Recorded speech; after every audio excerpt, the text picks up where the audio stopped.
जी जी जी उनकी पोल जो खोल दी पुलिस वालों की। आपको क्यों लगता है कि आपको झूठा फंसाया गया? मैंने उनकी सच्चाई बता दी ना कि बच्चों को इन्होंने मारा, कत्ल इन्होंने करा बच्चों का। जितने भी मरे सबको पुलिस ने मारा और प्रशासन ने। स्वागत है आप सभी का एक और एपिसोड में। मैं सईद खान और आप देख रहे हैं हकीकत इंडियन टीवी। दोस्तों, संभल हिंसा आपको याद होगी। संभल हिंसा में मुसलमानों पर कार्रवाई हुई, 5 बच्चों की जान गई, 1400 मुसलमानों पर बिजली चोरी के मुकदमे दर्ज किए गए, मुस्लिम मोहल्लों में बुलडोजर चले, गिरफ्तारियां हुई। आज एक नई खबर निकल के सामने आ रही है कि संभल जामा मस्जिद के जो सदर हैं जफर अली साहब, उन्हें आज गिरफ्तार कर लिया गया है। संभल हिंसा में एक न्यायिक आयोग बनाया गया था जिसमें जफर अली साहब को कल बयान देना था। वो पहले भी मीडिया के आगे बयान दे चुके हैं। उनका साफ कहना है कि ये सारा कुछ प्रशासन ने किया है और पुलिस की गोलियों से बच्चों की जान गई है। लिहाजा आज SIT उनके घर पहुंचती है और उन्हें गिरफ्तार कर लिया जाता है और उन्हें न्यायिक हिरासत में भेज दिया जाता है, क्योंकि जफर अली साहब बार बार बयान दे रहे थे और प्रशासन को जिम्मेदार ठहराए थे। लिहाजा कल उन्हें जाकर बयान देना था, उन्हें आज ही गिरफ्तार कर लिया गया ताकि वो न्याय आयोग में जाकर बयान न दर्ज करा पाए। पुलिस इनके बयान पर सवाल उठाती है, जबकि सवाल ये कि हिंसा 24 को हुई थी और जफर अली साहब ने जो बयान दिया था वो 25 को दिया था, यानी कि हिंसा से उनके बयान से दूर दूर तक कोई भी संबंध नहीं है। जफर अली साहब का कहना है कि हम वहां मौजूद थे, मेरी मौजूदगी में पुलिस ने गोली चलाई जिससे 5 बच्चों की जान गई, जबकि पुलिस का यह कहना है कि वहां से 2 लोगों ने गोली चलाई, यानी कि उन्हीं में से 2 लोगों ने गोली चलाई जिससे 5 लोगों की जान गई।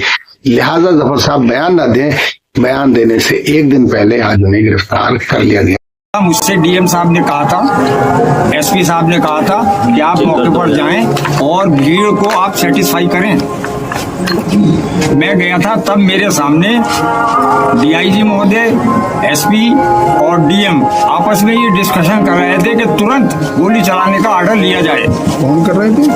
SP साहब थे, DM साहब थे और DIG साहब थे। मैं उस टाइम वहां मौजूद था।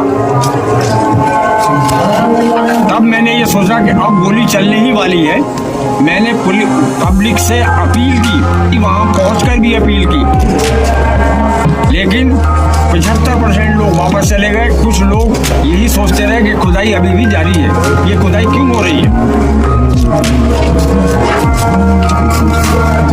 तो मैंने फौरन ही अनाउंस किया कि गोली चलने के आदेश मिल चुके हैं पुलिस प्रशासन को।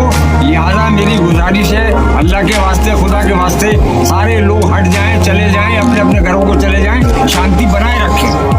उसके बावजूद भी कुछ लोग वहाँ ये जानने के लिए रहे कि क्या वाकई में जामा मस्जिद की खुदाई हो रही, और किसी लिए नहीं, इसलिए। खुदाई की अफवाह किसने फैलाई? जी, खुदाई की अफवाह किसने फैलाई? खुदाई की अफवाह इसलिए फैली कि वो पानी जब चारों तरफ चला तो पब्लिक में ये अफवाह हो गई, ये भ्रम हो गया, ये हो गया कि खुदाई चल रही है इसलिए ये पानी आ रहा, क्योंकि वो पानी आने का कोई टाइम था नहीं। अंदर से लगातार अनाउंसमेंट भी हो रही है और उसके बाद भी अफवाह फैल रही है, तो ये तो कहीं ना कहीं आप लोगों की कमियां रही ना? नहीं, हमारी क्या कमी रही, हम तो बराबर अनाउंस कर रहे हैं। पानी की जो कमी है, सबसे बड़ा जो अफवाह फैली है वो पानी को देख के फैली है कि ये पानी क्यों आ रहा है, इसका मतलब ये है कि अंदर खुदाई हो रही है, जबकि हम बराबर अनाउंस कर रहे थे वहाँ खुदाई नहीं हो रही थी। लेकिन पब्लिक के जहन में यही बात हुई कि शायद खुदाई हो रही है और ये क्यों हो रही है।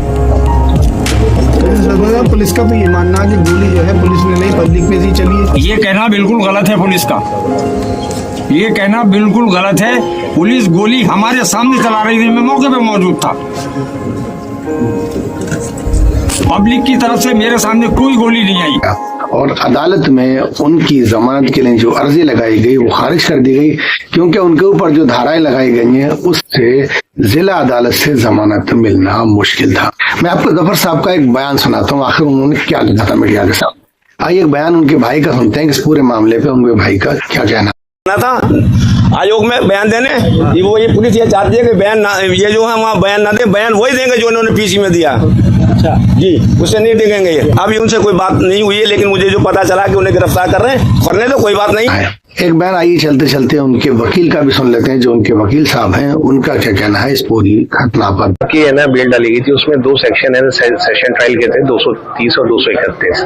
तो लिहाजा है ना, चूंकि उसमें है ना मजिस्ट्रेट साहब को बिल देने की पावर नहीं होती, लिहाजा वो आज हम लोगों ने बहस करके वो बिल यहाँ से रिजेक्ट करा लिया और कल है ना सेशन कोर्ट में उस बिल को यहाँ पे डाला। सब्सक्राइब करना ना भूलें, सब्सक्राइब करना ना भूलें, सब्सक्राइब करना ना भूलें।